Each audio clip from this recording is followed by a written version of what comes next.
Rainbowmagic, Scarlett the Garnet Fairy by Daisy Meadows.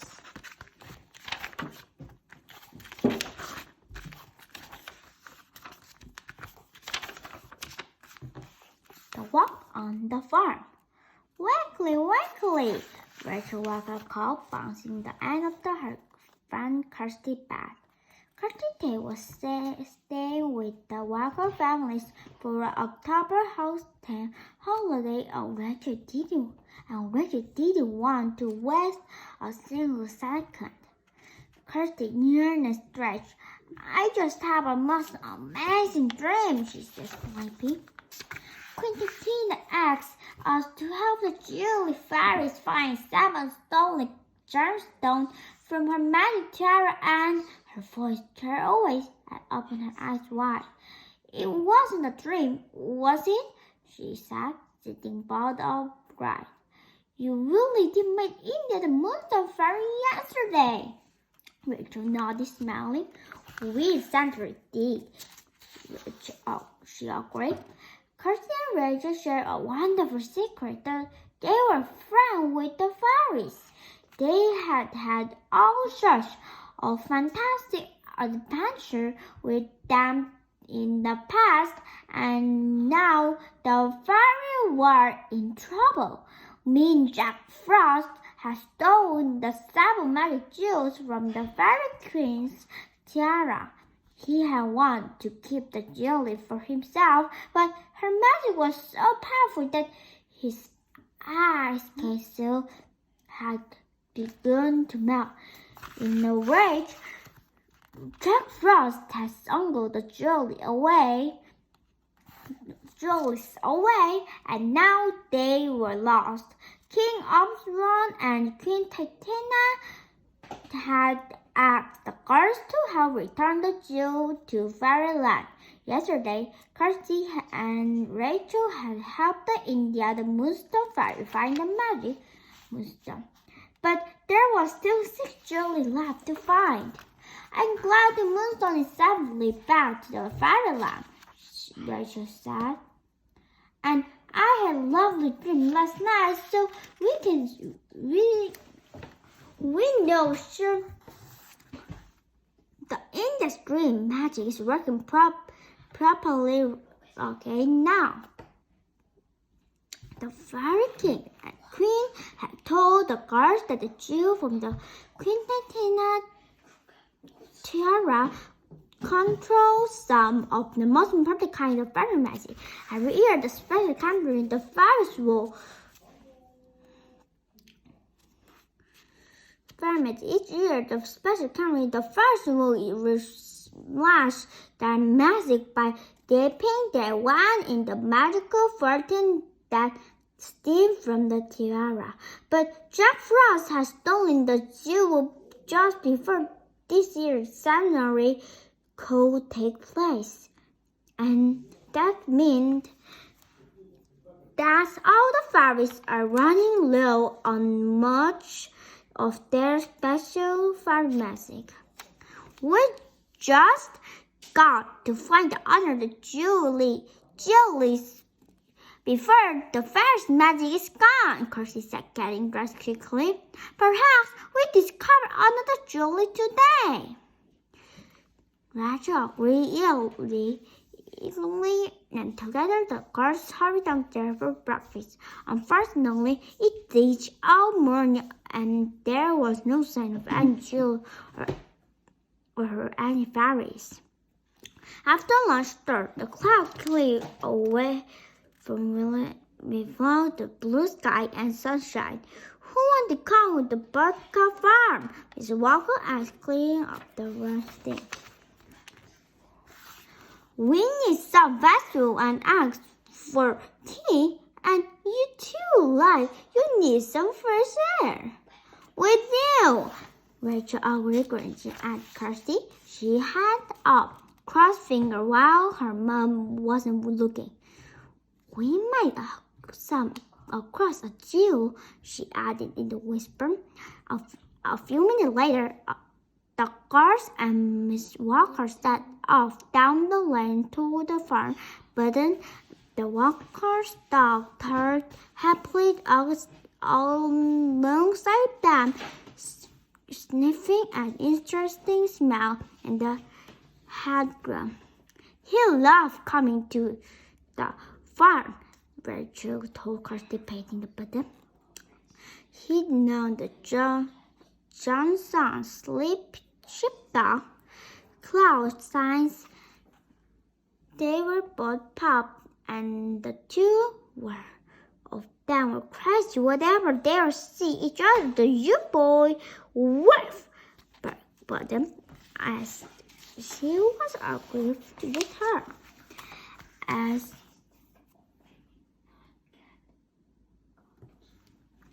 As the car drove along, something caught Kirsty's eyes. "Look at those," she said, pointing to some red and white tombstones under the tree. "They're exactly like Fairyland Tombstone House, aren't they?" Rachel nodded. "Oh, I hope we meet another fairy today, Kirsty," she said. Kirsty crumbled happily toward the fairy's fallen leaf. "You know what Queen Tennis always says," she whispered as Miss Rocco bent down the lead buttons of his lap. "Don't you going for magic?" "It will find you," Rachel finished. Kirsty leaned her arm toward Rachel. It is hard not to look toward. She confused. "I keep wondering where we're going to meet our next fairy and who it's going to be." "Here we are," Miss Walker said, as they turned up the lane into the long driveway. An old stone farmhouse stood at the end of the drive with a pretty pressed roof and wood snug handle from the chimney. Smiling woman opened the front door. "Hello," she said warmly. "Coming in, all of you." "Oh, Button too. Cloud will be pleased. This is my friend Kirsty. She stayed with us." Rachel said, "I'm Kirsty. This is Miss Johnson." "Hello," Kirsty said, returning Miss Johnson's smile. "Nice to meet you, Kirsty," Miss Johnson said, leading the way into the sunny farmhouse kitchen. "I've just picked the last plum from my plum tree. Will anyone like one?" "Yes, please." The girls know of only was barking. Great. Then, as they went in, and Cloud, a black and white sheepdog, danced around the lamp. Button rocked joyfully after him, barking just as noisily. "Shall we take the dog out for a while?" Rachel offered quickly. The button tail almost knocked over the basket of eggs. "Good idea," Miss Johnson replied. "Give her a handful of plumage." "Oh," she added, as they were about to hand out of the door, "I should warn you that Mr. Thomas is rather to the back moon. His new green tractor has disappeared, and he thinks one of the farm has taken for a ride." So she winked at the car. "So if you see he is a bit grumpy, don't immerse him, will you?" The girls nodded and followed Button and closed up the door into the middle. Suddenly, Crumb thought back over the girls, looking very pleased with himself. He dropped something in her feet. "What's this?" Kirsty asked, behind to pick up. "Oh, look, Rachel," she said. "It's a tiny toy tractor." She giggled. "Do you think he should wait on Mr. Jones to make up the one he's lost?" Rachel grinned. "I don't think he approaches it. We better leave in here in case somebody comes back for it."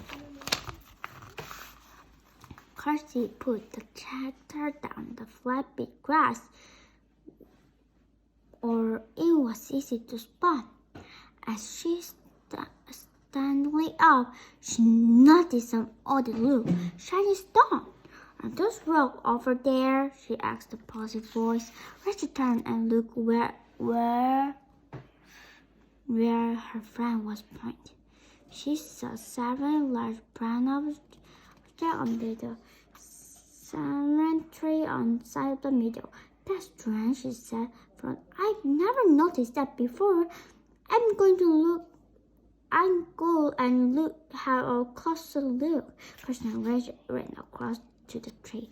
The brown object Kirsty had spotted her roughly the size of shape of football, and they were a glossy chocolate brown color. "Well, there's not wrong," Kirsty said, sprung on them. They fell to her palm. "They look more like giant chestnuts." Rachel pointed to Kirsty. They do look like chestnuts, sure, but who ever heard of Kirsty this size? Before Kirsty was surprised, but in bubble of fur yapping excitedly. Then he ran back to a patch of grass a few minutes away, snipping it airy and back again. Rachel went to see what he found. "Kirsty, quick!" she called, her eyes wide. "Come and look at these sheep." "Sheep?" echoed Kirsty in earnest, running over to join Rachel. She couldn't see any sheep, yet as she got near the front, the tiny but said, "Bah!" Rachel pointed down the grass, and Rachel gave follow her finger. "Tiny sheep!" Kirsty gasped in surprise. "Oh my goodness, aren't they real?" Down their feet was a flock of the tiniest sheep Kirsty and Rachel had ever seen. Sheep the size was mice. Chestnut the size was a football, whatever was going on. Rachel was brilliant. They were displaying magic in the air today, she breathed. There must be another magic jewel somewhere nearly. But Kirsty added, feeling the excitement hurriedly. The girls put the dogs on their lead, tied them fast into the tension of the sack. Then Rachel caught her arm. "Kirsty!" she said. "Look!" But Kirsty. The buckle started floating down the starry chestnut trees, and from there, a large golden leaf, and there, sitting on top of them, is riding on a magic carpet, was a tiny blonde fairy. "Sarah, whee!" cried the fairy brightly. "Hello, girls!" Kirsty and Rachel laughed in dim light as the gold leaf sailed down to the ground. The fairy promptly jumped up and tinkled up onto the air. Her wings whisked so quickly they were a blur of glittering color. She had crystally dark brown hair, and she wore the satin dress discovered with the pretty flower where the hemline rose at the front. She also wore a little glittery red shoe with a twinkle in the sunlight. "It's a second German fairy," Rachel said, reconciling her intensely. "Hello, Sigmund. Across," Kirsty said, clapping her hand as I remembered something King Upstairs had told her. "The German color glow under the sparkling magic, doesn't it?" She claimed. "That's why the chessmen are so enormous and the sheep are so tiny," Rich added. with a smile. Exactly, Sarah said. She waved one happily, but only the few rest buckles turned from it. Rachel Kirsty watched as they fished up the storm out to the grass. And unfortunately, without it, it doesn't have enough magic to turn things back to the proper size. Sarah explained sadly. We must find the giant before they change anything else. She flew over the perch of Kirsty's shoulder. India told me that you had told a run in the jackfrost goblin yesterday, she said, shooting the door. Let's try to find the goblins get here. We'll start right away, Rachel said, ignoring the Kirsty nodded. Great, Cyrus replied with a smile. I'll take you a vegetable patch over there, and we'll search this field. Kirsty said, Come on, Rachel. The car sat across the middle, smelling the grass for any sign of the garnet. There was just passing the haystack when something very strange happened. My legs are tingling, Kirsty gasped. They're tingling. Rachel cried as the her. Girls had often been a fairy sight before, but they'd always been a pretty way to fly with you. But not this time. Suddenly the hammer seemed the mountain from them. So from them there was a grass wasn't high. The giant was very close. If the magic is working on us now. Wait now. Siren, hey, Siren! Reggie shouted, trying to act in the anticipation of the giant fairy. But her voice had stopped too, and fairy didn't hear any tiny call. Rachel, look at the top of the haystack. Kirsty cried, pointing upstairs. It's glowing red. Rachel looked at the walls, and sure enough, something at the top of the hammer did seem the shining a deep red color. It must be a garnet, she declared. Let's climb up and get it from Stella. Good idea, Kirsty agreed. The two girls began to climb the stairway. It was very hard work because the hay was sharp and smearing the different to the flame gun, the smooth snack. But later the girls drew closer to the magic garment. Just as Kirsty was about to reach the top, she snagged the stone that suddenly started the bed. Kirsty longed for something else to grab and slashed out of the snag, but the pommel snapped in two. Help! Cried Kirsty, this siren trying to hang on. I'm falling! A scary surprise. Here! Rachel yelled, landing down to reach Kirsty. Grab my hand! Kirsty clung onto her friend's outside finger, her heart pounding, and as the foot stumbled down the space line. Then she said, feeling her sweat was a strong straw. Rachel had pulled her up well. The girls cleaned up the last few steps, and Rachel gave a trembling cry. We'll find it! She cheered. For there in front they lay the glittering red giant. The sunshine started cast a rich, rosy light across the hay. Wow! Kirsty is most impressed. Now the cars were fairy size. The shoes were no bigger than hand axe. But right now, that was almost told Rachel and Kirsty. Silent! Both girls shouted. They waved the arm around the top of Tess hammer, being the very much to hear them. But Sarah was still searching hard the Facebook page, completing where the jewelry was to be found. Good idea. Wolf returned to the right, to the shine the down one. She stoned.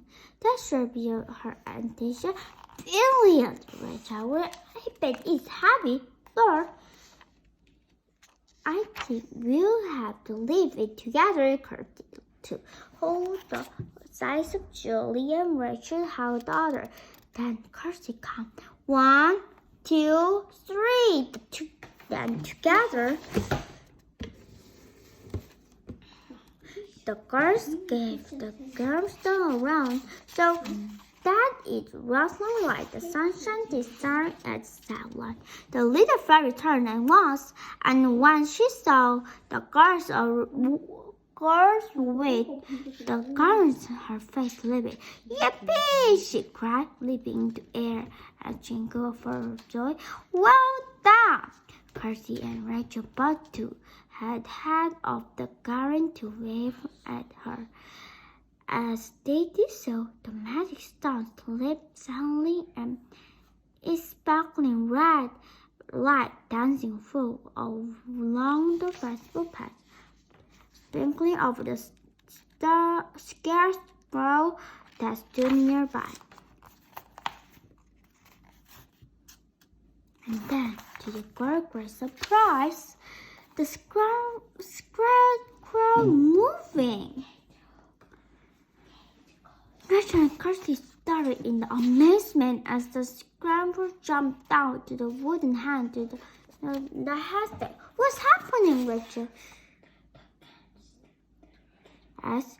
Is this more fairy magic, do you think? I don't know, Kirsty piped.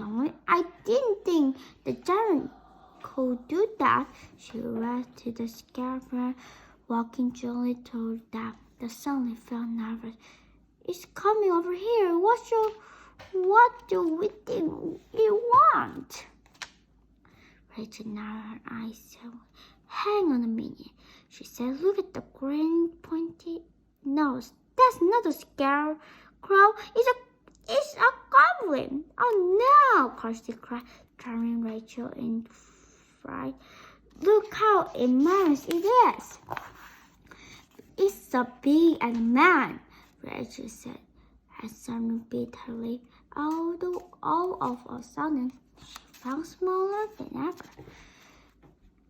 However, she and Kirsty protect the garnet to the goblin of huge. Oh, do be quick, Scarlett! Come and get this garnet! She yelled frantically. Sarah was flying over the fence as she could, admiring the look of her. I'm coming, she cried. Hang on, girls. Garnet facing the hole with the Rachel. Look, she said, pointing the scarecrow. Perhaps stop walking, and the now pulling is our long coat. It was underneath the coat wasn't just one goblin, there was two.